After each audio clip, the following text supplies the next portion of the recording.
ล่าสุดแรงงานกัมพูชาหอบกระเป๋าเสื้อผ้าของใช้ไฟฟ้า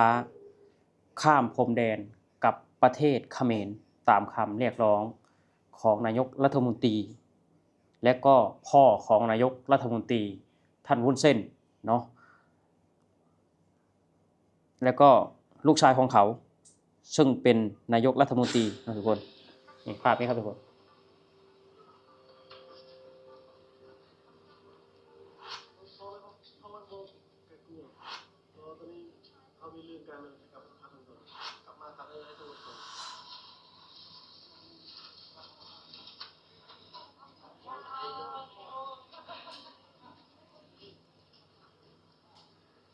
ไปแล้วครับทุกคน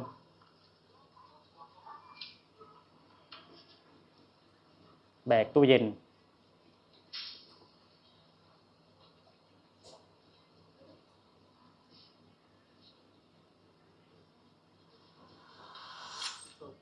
ทำอะไรนะทำตู้เย็นกับตู้แช่อ๋อแล้วทำไมตอนนี้ถึงจะกลับบ้านตอนนี้เขามีเรื่องการเลยกับพักผ่อนใครเป็นคนส่งข่าวพ่อมันบอกแกกลัวคนกลับบ้านก่อนครับอ๋อแล้วพักนึงกลับมาแล้วทำงานที่เดียวกันหมดเลยครับกี่คนทำมาที่มาหลายคนครับหลายคนแล้วจะกลับมาอีกไหมกลับมาทำให้สงบก่อนอ๋อเมื่อไหร่ไม่ต้องเข้าก่อนถ้าสงบต้องกลับมาอ๋อทุกคนนี่คือแรงงานกัมพูชาเนาะก่อนอื่นก็กับสวัสดีครับพ่อแม่พี่น้อง FC ไทยลาวเมื่อสุขุทุกคนวันนี้ก็มาพบมาพ่อกับบ่อต้นเนาะทุกคนคือนี่คือแรงงานกัมพูชาที่แบบว่าเพิ่นก็บ่ได้จะกลับดอกเนาะแรงงานกลุ่มนี้ก็คิดว่าบ่อต้นคิดว่าบ่ได้จะกลับดอกแต่ว่าพ่อแม่เพิ่นแบบโทรให้กลับก่อนเนาะเพราะว่าย่านเหตุการณ์ที่มันเกิดขึ้นเนาะให้กลับไปก่อนบ่แม่นกลับเลยเด้ทุกคนเนาะบ่แม่นกลับเลยแบบว่าท่านวุ้นเส้นเพิ่นน่ะตามคำเรียกร้องเนาะว่าให้กลับเลยแต่ว่าแรงงานกลุ่มนี้ยังบอกอยู่ว่ากลับไปก็จะกลับมาอีกเนาะกลับไปแล้วก็กลับมาอีก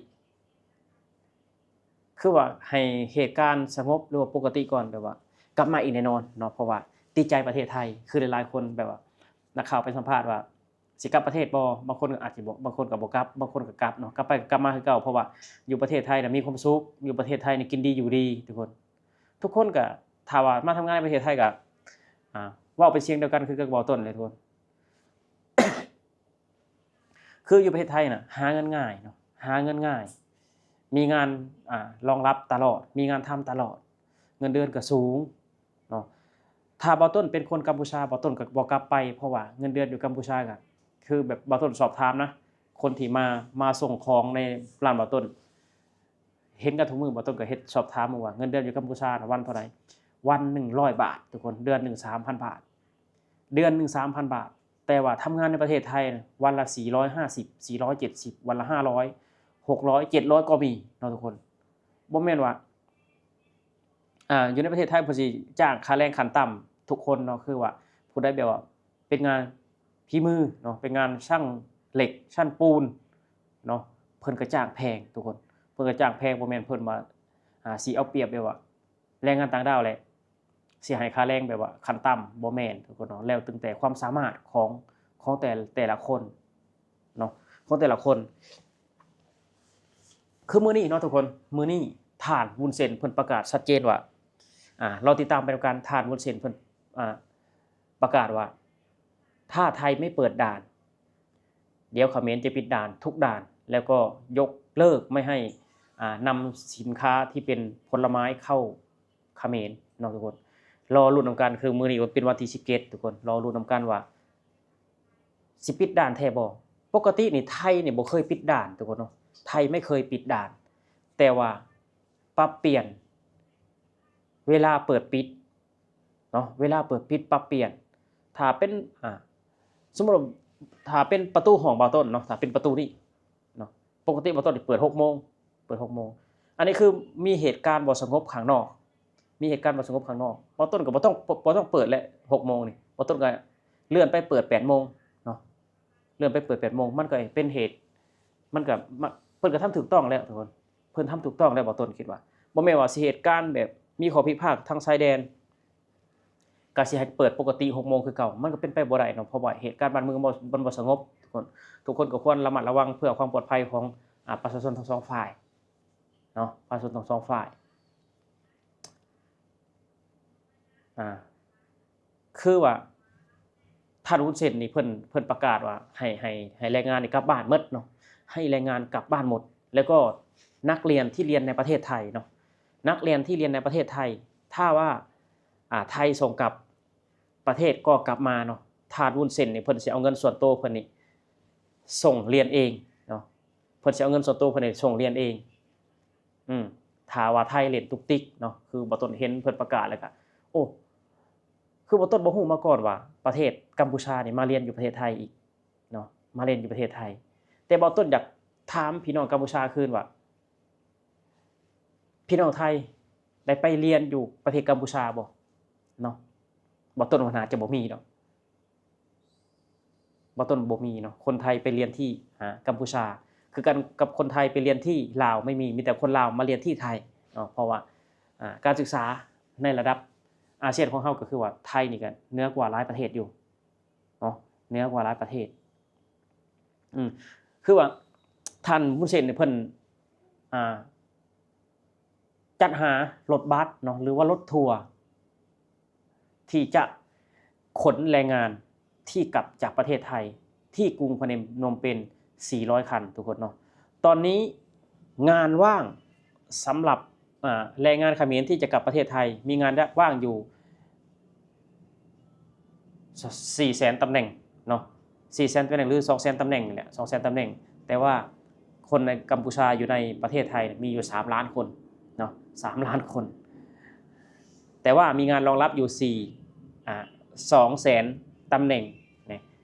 แต่2 ล้าน8นะคุณจะเอาไว้ไหนเนาะถ้าว่าคนกัมพูชามีอยู่3 ล้านกลับจากประเทศไทยไป3 ล้านคนแต่ว่ามีงานรองรับแค่200,000 ตำแหน่งและอีก2,800,000จะไปทำอะไรกินจะไปทำอะไรกินก็ติดตามมื้อนี้ทุกคนว่าทานวุ้นเส้นนี่เพิ่นสิเฮ็ดแท้ทำจริงบ่เนาะเพิ่นสิเฮ็ดแท้ทำจริงบ่หรือว่าเป็นเพียงแค่ลมปากเนาะเบาต้นก็ติดตามหน้าจอโซเชียลว่าทานวุ้นเส้นนี่เพิ่นสิเอาจริงเอาจังปานใดเนาะรอเบิ่งท่าทีของเพิ่นต่อไปเนาะทุกคนเป็นจังได๋กันเนาะเป็นจังได๋กับเบาต้นก็ส่งกำลังใจไปให้เจ้าหน้าที่ที่ปฏิบัติหน้าที่ตามแนวชายแดนไทยกัมพูชาเนาะเบาต้นก็เป็นแรงงานลาวคนหนึ่งเนาะที่ติดตามข่าวสาร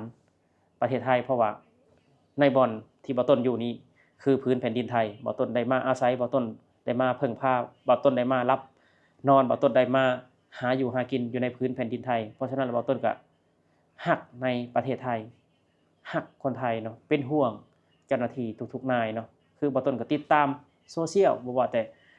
แอป TikTok บ่ Facebook บ่ข่าวสารบ่ต้นก็ติดตามเกือบทุกๆชั่วโมงทุกคนเกือบทุกชั่วโมงเนาะทุกคนสำหรับคลิปนี้เนาะทุกคนต้นก็สิออกมา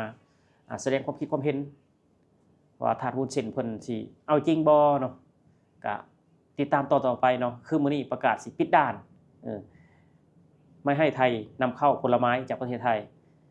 และมื้ออื่นอีกเด้ทุกคนมื้ออื่นอีกทานวุ้นเส้นสิมีนโยบายอีหยังหรือว่าสิมีแบบคำถามหรือว่า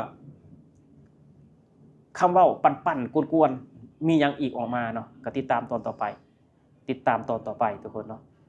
คือว่ากัมพูชานี่อยากเล่นตุกติกเนาะอยากเล่นตุกติกทุกคนสำหรับคลิปนี้ทุกคนบ่าวต้นก็สิอำลาพาจากพี่จากน้องขอบคุณ FC ทุกๆคนขอบคุณประเทศไทยเนาะขอบคุณเฒ่าแก่ไทยบ่าวต้นก็ขอส่งกำลังใจไปให้เจ้าหน้าที่ที่ปฏิบัติหน้าที่ตามแนวชายแดนไทยกัมพูชาขอให้ทุกคนแคล้วคลาดปลอดภัยด้วยความเป็นห่วงเป็นใยจากบ่าวต้นเองแรงงานเราคนนี้สวัสดีครับผม